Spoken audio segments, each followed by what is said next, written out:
جو مضبوط لوگ ہوتے ہیں وہ بڑے ڈٹے رہتے ہیں اپنے مقاصد کے اوپر، ان کو معلوم ہے کہ ہم نے کیا کرنا ہے۔ ایسے جو لوگ ہوتے ہیں وہ کبھی بھی ہارتے نہیں اپنی زندگی میں،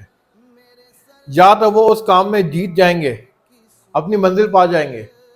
یا پھر کچھ سیکھ جائیں گے، لیکن ہاریں گے کبھی نہیں،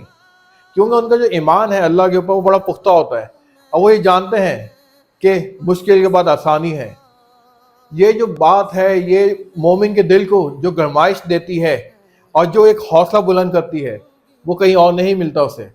اسے معلوم ہے کہ میرا رب ہے میری مدد کرنے کو، میں کیوں ہار مانوں، میں اسے سیکھ جاؤں گا، کوئی غلطی کوئی کوتاہی ہے آئندہ وہ نہیں کروں گا، لیکن ہار نہیں مانوں گا۔ کیوں؟ کیونکہ اس کی جو نظر ہوتی ہے وہ اللہ کی رحمت کی طرف ہوتی ہے کہ اللہ ہی میری مدد کرنے والا ہے، اور اللہ کے سوا میری کوئی مدد کر ہی نہیں سکتا۔